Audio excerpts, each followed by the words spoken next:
Arcanine, Porygon 2, Gigalith, Tapu Fini, Kartana, and Nihiligo versus Mandibuzz, Tapu Fini, Kartana, Marowak, Snorlax, and Garchomp. Yeah, so 2 teams we've seen a lot of. Obviously, this is the 3rd round of Top Cut we've seen them in, and we saw them both in Swiss yesterday too. So teams we should be familiar with. That Misty Seed and Tailwind option on that Mandibuzz, and that strong Trick Room option from the Porygon 2 Gigalith, along with that Choice Specs Tapu Fini that's been so much of the damage in all of Justin's games. Nihiligo Gigalith is also a very scary combination, one that I was pretty worried about coming into the tournament myself. Yeah, that alternate Trick Room setter along with getting that special defense boost for Nihiligo. And the double rock offensive synergy is just very scary. Oh yeah, you just want to click rock moves all the time. I was going to mention, do a Kiss song reference, lost it immediately. Okay.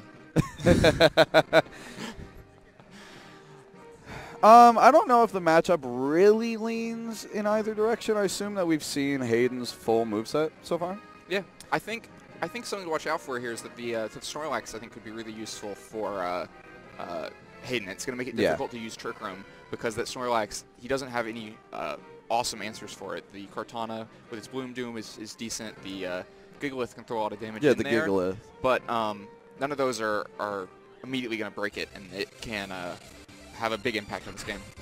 Well, Porygon 2 is a very big factor in this matchup because we know that Hayden doesn't have Taunt on Mandibuzz, so he has to stop the Trick Room setup more directly through offensive pressure. Or just be willing to play in Trick Room. He doesn't have the Snorlax and the Marowak. Well, part of why that's annoying is because the Gigalith, the more traditional answers to it are Kartana, Garchomp, which aren't super great in Trick Room. Absolutely not, especially not against that Porygon with those Ice Beams. Yeah. And Kartana's naturally very low special defense. So from Hayden, I believe, we are seeing Mandibuzz Kartana, and on the bottom from Justin, Kartana Tapu Fini. Interesting to note that Hayden's Mandibuzz will be getting the Misty Seed boost from the opposing side. Yeah, that worked out pretty well for him, especially since that Choice Specs Moonblast is a big threat, but has to worry about the Bloom Doom coming in towards Tapu Fini. Not safe here. And that's one of the dangers with that Choice Specs Tapu Fini is it's up against his Bloom Doom immediately. Something else has to switch in and take that, or else Tapu Fini's going down. And he doesn't have all that many great options. It's got to be Arcanine, really, taking that Bloom Doom. Not even just that, but it's also scary knowing that Kartana has Substitute. So he can even just use the pressure from Bloom Doom to set up a pretty safe substitute, which would kind of force Justin's own Kartana to attack the other one. Yeah, absolutely, and which would give time for Mandibuzz to foul play that Kartana. Yeah, so I really like this lead matchup from Hayden. Yeah, no, it's worked out very well for him. And I think that Tapu Fini, despite being such a threat for so much damage, is going to be a liability anytime it's up against Kartana. It just opens up so many options for Hayden. All right, we're seeing Tapu Fini switch out right into the Arcanine. Makes a ton of sense considering the Intimidate and the Fire typing. The Intimidate coming out, lowering the attack set on both Pokemon. Not huge on the Mandibuzz, but pretty important on the Kartana. It doesn't do anything to the Mandibuzz. And this Bloom Doom does come out. Expect that to be towards Arcanine. So no substitute and no conserving the Bloom Doom for later. We're just going to get a big chunk of damage on this Arcanine. Do you think it's going to be a real big chunk? I'm thinking like a 35%. Okay. Same ballpark. Very pretty animation. The flowers are beautiful. It's springtime. We're in Seattle. Sends you to the core of the bloom.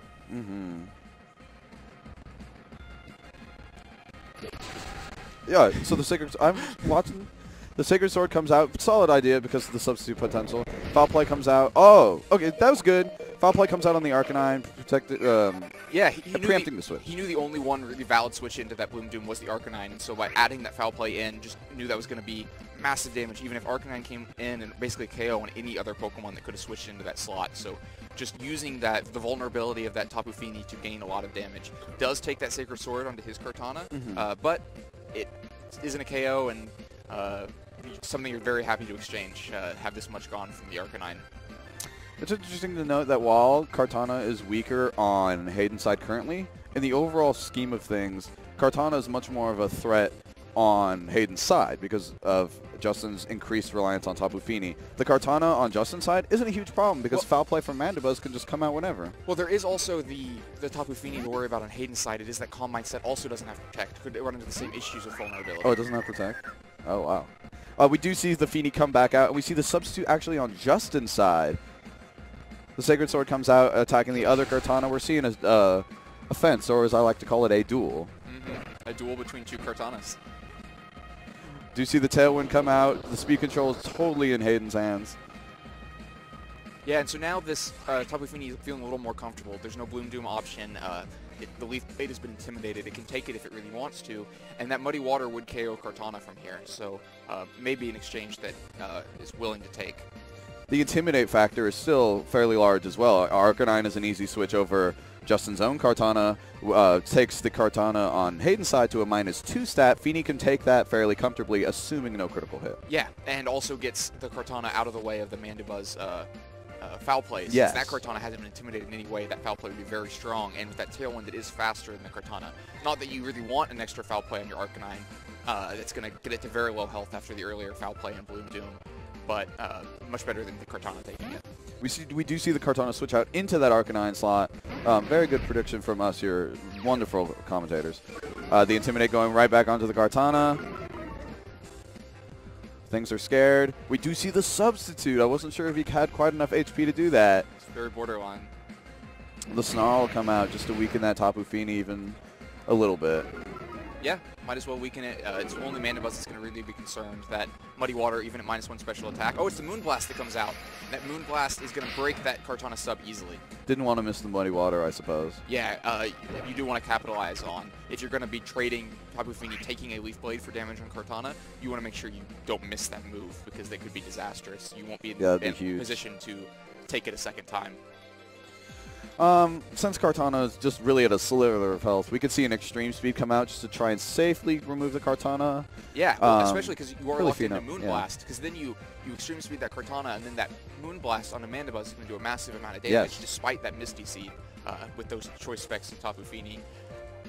And, you know, Mandibuzz can't really capitalize on the turn that much either. It can throw another Snarl in, weaken that Moonblast even more, or it can foul play for the Arcanine, but neither one is going to change the face of this game too much. This is turned into a much better position for Justin than it seemed a while ago. Oh, we do see the Detect come out. Just protect the Kartana. Kind of get into the mind of Justin a little bit, read him out. Fairly obvious moves coming out. We do see the Snarl, just a bit of damage on the Arcanine, lower the Tapu Fini special attack even further. With the Misty Seed and reduced special attack, we might not have too much worry from that Moonblast. Maybe we'll like see. 30%. Yeah. Yeah. Wow, yeah. I would expect that that Kartana to leave the field now. That Tapu Fini is still at such good health, you're going to want to have the Kartana to at least threaten it later in the game, and Extreme Speed is such a easy move to switch into. That said, it would be a very easy prediction for Justin to make, to decide, well, if he does Leaf Blade, I'm okay with it, and if he doesn't, it switches, I'm going to capitalize on that with a Flare Blitz or something in the slot. And so Hayden has to be careful, spending too many resources to save that sliver of health on Kartana. This game still could go definitely either way.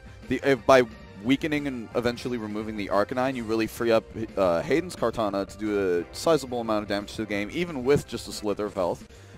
Many of the Pokemon on Justin's team are Kartana weak. Really, just except for the Arcanine, it threatens everything else. We do see the switch come out, Nihiligo. When it means the Kartana is not switching, since Tapu Fini did switch first here. Oh, this could be potentially huge if we see the Leaf Blade come out. I suppose he was predicting the other Kartana to come in. Fine. Predicting the other Kartana or the Porygon possibly. But that was also a very good switch from Justin. Yeah, kind of a bizarre to not go ahead and go for the Extreme Speed now that you had burnt the Protect in the previous turn. You would have been giving up that foul play to do it, but might as well try to get that KO. Instead, you've let Nihiligo's Focus Sash be broken and allowed Kartana to survive another turn. It can protect again from this Extreme Speed on the next turn, and another Tailwind could go up. There's all sorts of options for Hayden here now that Kartana survived that extra turn. I believe that was a much better turn for Justin than for Hayden. Getting Nihiligo into that spot allows for like Helping Hand, Power Gem. Tailwind is gone. Yeah, you think Helping Hand, Power Gem would be enough to KO Mandibuzz? I think it would be pretty close. Don't know. Well, if it doesn't, he still has the threat of Extreme Speed. I think you do have to go for this Extreme Speed. I mean, that's very fair. Yeah. Yeah. Did you see the Power Gem just come out? Probably not a KO without a critical hit, but does a very solid amount of damage. We do just see the roost come off, pretty much negating that damage. Yeah, and so basically the net effect of the turn is that Kartana goes down. Yes.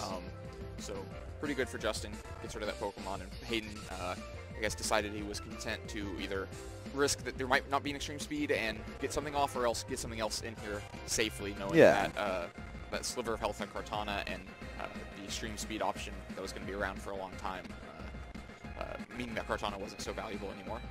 The position is a little rough for Hayden just because of how scary an offensive threat Nihilego can be. It's notorious for being able to hit much of the metagame for super effective damage, and if you look at Hayden's team, pretty much everything that wasn't Kartana or Snorlax, really. Or Garchomp. I mean, Garchomp is a very easy thing to bring in here because there is no hidden power ice in this Nihilego, and my it brain does is threaten the usually Earthquake just against both of these Pokemon. Yeah.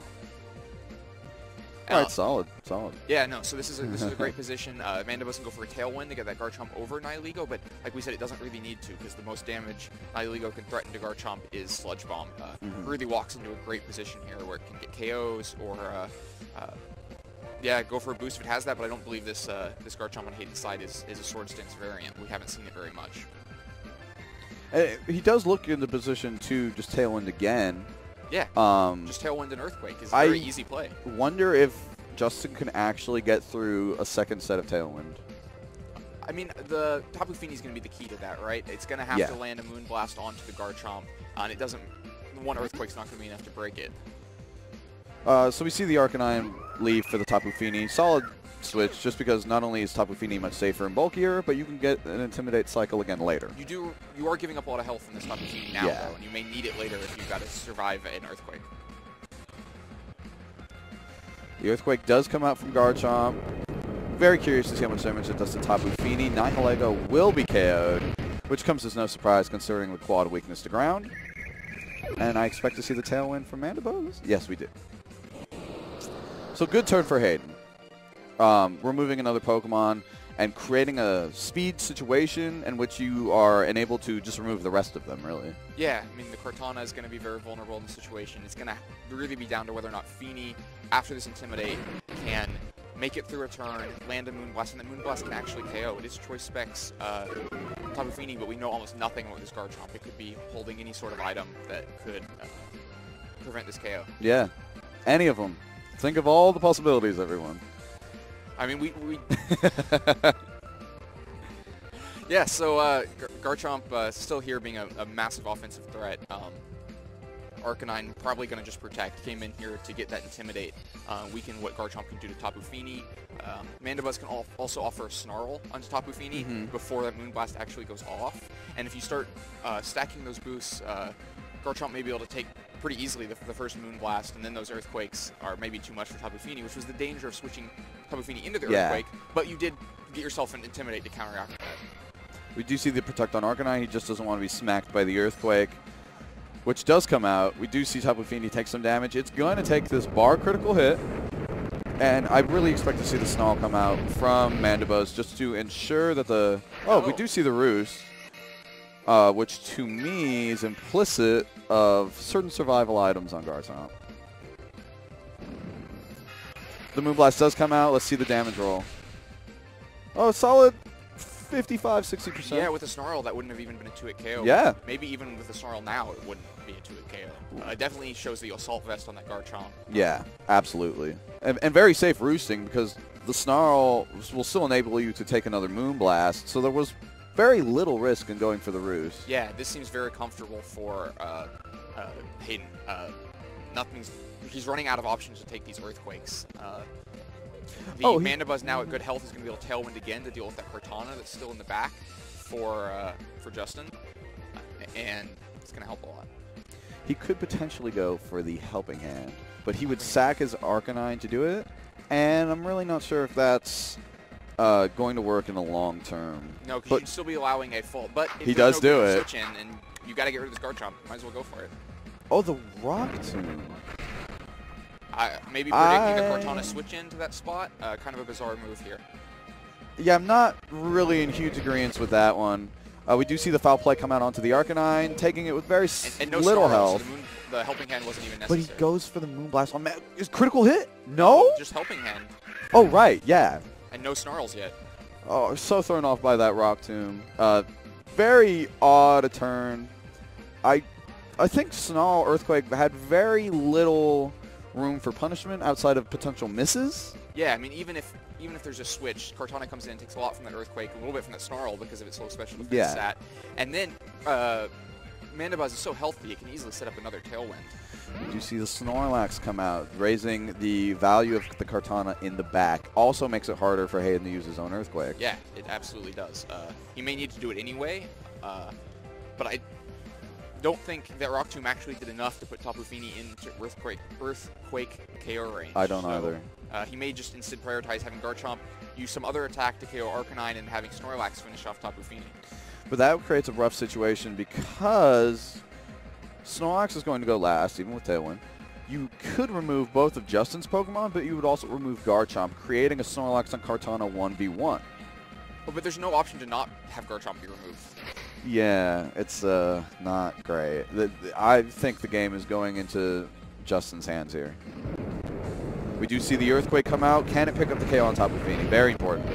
Takes him just a 10 HP. And we do see the Moonblast come out undoubtedly on the Garchomp slot. That's a KO. It's Snorlax versus the world, 1v3. Yeah, and this is still possible depending on what the Snorlax moveset is. It's going to need to deal with Kartana, though, and that's the big issue. Bloom Doom hasn't been used yet, but that Curse is a good first step. Yeah, the Curse is definitely the right. While it might seem appealing to get the KO on this Tapu Fini that's sitting there, you can't then have the Kartana walk in on the unboosted defenses that Snorlax to be threatening Bloom Doom. Instead, you need to set up Curse against this pairing and then recycle, get some health back, and then go for your KOs. Yeah, you have to.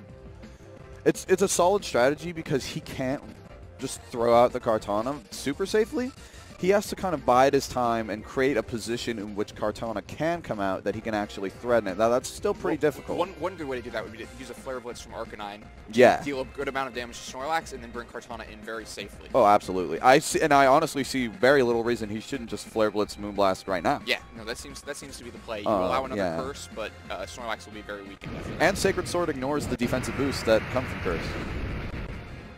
Solid amount of damage from the Flare Blitz. He survives this. Oh, no. It stopped at the one. Very, does very, that a lot in these Sun and Moon games, always stopping at 1 HP. The Moonblast does come out. Should deal solid damage thanks to that choice specs. Contrary to certain popular beliefs, Misty Terrain does not boost those fairy moves. Okay. We do see the return come out. Undoubtedly a KO. Snorlax versus Kartana. Very rough situation for Hayden. I think Justin will take this first game. Yeah. Definitely seems to be the case.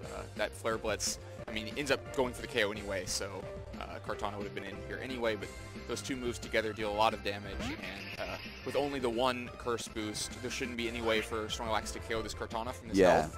And so instead, it's going to need just take the Bloom Doom and then take another attack, and that's just way more than you can ask Snorlax to do. Yeah, and if he can go through the hits, Kartana has about 70% health. Even with a critical hit, Snorlax shouldn't be able to deal that out. Yeah, and opting for Sacred Sword, more damage than Bloom Doom anyway after the defensive. Actually, a critical hit might have gotten that one. But again, Hayden's going to take that with a very simple Sacred Sword. Or Hayden, I'm sorry, Justin. We're going to move on to game 2. Len, what do you think about adjustments? Well, I think he was on the right track. I think once he got that Garchomp in under Tailwind, Justin's team is somewhat vulnerable to that Garchomp if he doesn't have the Porygon 2, and he didn't bring it that game. The turn where he Rock Tombed is still strange to me. He seemed to have the momentum behind him and making progress when he ended up not doing anything to prevent that Mandibuzz from being able to KO both Garchomp, or rather prevent that Tapu Fini from being able to KO both Mandibuzz and Garchomp. I think that was his downfall there. I think he could be okay pursuing that strategy more. Justin, on the other hand, might be able to just bring Porygon 2 and make Garchomp way less valuable. If there's a Porygon 2, Garchomp without Tectonic Rage, without Swords Dance, gets through Porygon 2 very slowly. Even with that Assault Vest, making Ice Beam not a one-hit KO, even if it gets a special attack download boost, it doesn't matter if you're not doing enough damage to Porygon 2 to ever be a real threat to it. Right. I think that really shows the importance of risk management when you have such short speed control bursts. It's a team that wants to win either before its speed control runs out or enable itself to set up another one. And that creates a scenario in which if you misplay within those turns, it's magnified. The consequence, it becomes worse. And we did see that. I still feel that Snarl Earthquake was a fairly safe move. Even not to say there weren't outs or strategies against that certain move, but it seemed to be the one with most benefit. And I do agree that Porygon 2 does seem like an interesting switch for the second game because Justin is in a lead position. Yeah. The Snorlax came out and wasn't enough. Was there to help answer Trick Room, but Justin never really pursued a Trick Room option in that game. You've got to be tempted if you're Hayden. I didn't see Trick Room. Snorlax doesn't really fit with what I'm trying to do. It doesn't give me another Tailwind attacker to drop it. But that is a big risk. If that Porygon 2 comes out, answer your Garchomp, be a Trick Room setter, and you don't bring Snorlax, you're going to be in a lot of trouble. So it's a big decision whether or not to bring Porygon 2, whether or not to bring Snorlax. And we did see in Portland that Hayden was quite attached to that Snorlax of his, bringing it, I believe, in the entire set, even in situations that may not have called for it. But to me, in this situation, that speaks to Hayden's commitment to bringing Snorlax to matchups. We do see Nihilego Arcanine come out, very different lead from the previous game for Justin. Well, we do see Mandibuzz Garchomp come out for Hayden, and I like that a lot. Yeah, it's a good quick start. Neither of these Pokemon are threatening that Garchomp. It is intimidated, so that Earthquake isn't as potent as it could be, but still, Nihilego's terrible physical defense and 4 times resistance. Obviously, it's not going to be taking an Earthquake, and Arcanine, those Earthquakes are going to mount up quickly. So already Justin's on the back foot, needs to get away from these Earthquakes, and he's probably going to allow a Tailwind immediately here, because the only way to not allow a Tailwind would be to like double into Mandibuzz, which you just can't afford to do while Garchomp is sitting there clicking Earthquake. But we do know that Nihilego does not have HB Ice. Yes. And that is the Focus Sash Trick Room set. And I think it is very interesting an idea to have your lead be the Nihilego mode for Trick Room as opposed to the Porygon 2. Just because I feel the Snarl wear down on the Porygon 2 is potentially worse. We do see the Helping Hand go onto the Nihilego with the Power Gem. There is no Misty Seed boost. But, ooh, just hangs on with a sliver. We do see the Earthquake come out from Garchomp. That should force Nihilego into Sash range and do a decent amount of damage on the Arcanine. Yeah, and he does go for that double attack into Mandibuzz that we mentioned and allows this Earthquake, but because he doesn't get the KO, it's going to really put him in a bad position. And Snarl picks up the KO on Nihilego. It's a very good opening turn for Hayden. Do see the special attack drop on Arcanine. Not too important. Also worth noting for a potential Game 3 that Garchomp undersped the Nihilego. Yeah, not unexpected. Even with Trick Room, Nihilego often is running fast enough to be above those Garchomps and some other Pokemon around there. It's important to know that Snarl seems to have put Arcanine into Earthquake KO range. The Earthquake didn't do 50% to the Arcanine, but that Snarl just tipped it over the edge. I would honestly really like to see just either... Well, an Extreme Speed for sure from the Arcanine, hit the Mandibuzz, and either a substitute for Kartana or just straight up Bloom Doom that Garchomp. I think you need to straight up Bloom Doom that Garchomp because you don't want to give away your Arcanine. Yeah, exactly. And you want that offensive pressure to carry. If you set up a substitute and just have it broken and Arcanine KO'd, that's a terrible turn. Yeah, so I think you really are forced to Bloom Doom here, though you could be basically burning the Bloom Doom into something like Marowak coming in. We see the Protect again. Another situation, an interesting situation really, in which we see that instead of opting for the Extreme Speed, he goes for the Protect. We do see the Sacred Sword pick up a KO on the Mandibuzz, giving Kartana +1 attack, which could really build up and be scary because of Hayden's lack of Intimidate. I'm fine with this turn because it still gets that KO onto Mandibuzz to prevent the Tailwind. This Earthquake onto Kartana from that more bulky Garchomp doesn't really do that much damage.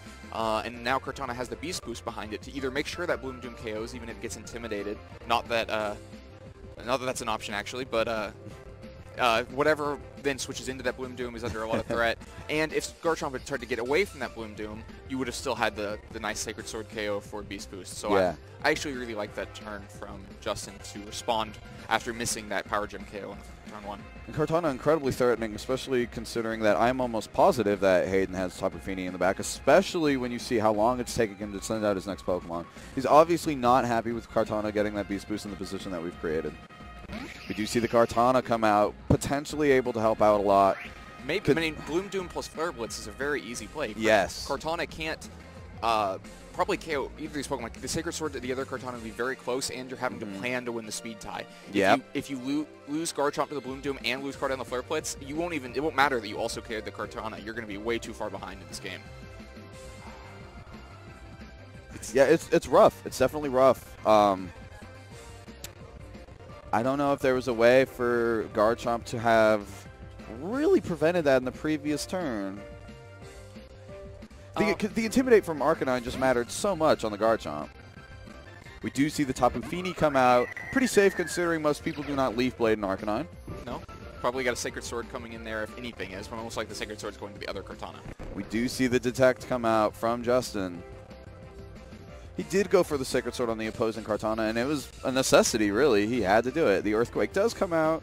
Earthquaking his own Kartana there, but Kartana having so much physical defense doesn't care too much, especially considering that Garchomp has been intimidated. So I think it's interesting. You passed up a turn to gain a lot on the previously with that Bloom Doom, but now we can bring back in Arcanine to the Tapu Fini slot and ensure that that Sacred Sword will not be able to KO his Kartana because of the Intimidate, making it a much safer play.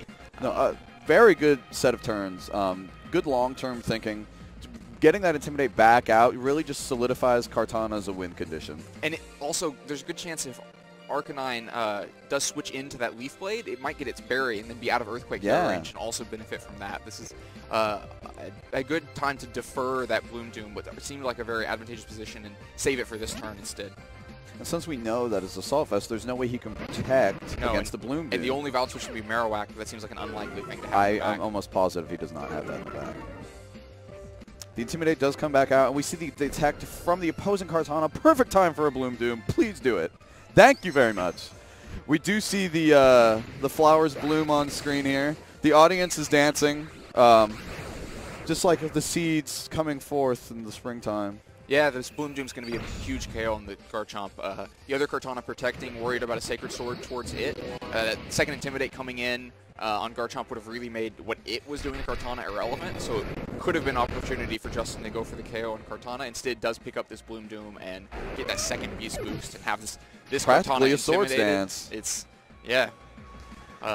I don't know if I really like that Detect from Hayden. I think he had to be more offensive to prevent exactly that. I think he had to find a path that actually won him the game. If we assume that Bloom Doom is coming towards Garchomp, there may not have been any way for him to win the game. So if he looks and says, what else might Justin do? What other plays might be decent for Justin to do? Sacred Sword to Kartana isn't a terrible one. And so trying to capitalize on that play, even if you think it's the less likely play. Even if you have to go for the critical hit. Might be the more valid, might be a better path to victory, even if you think you're probably predicting something that's not going to happen.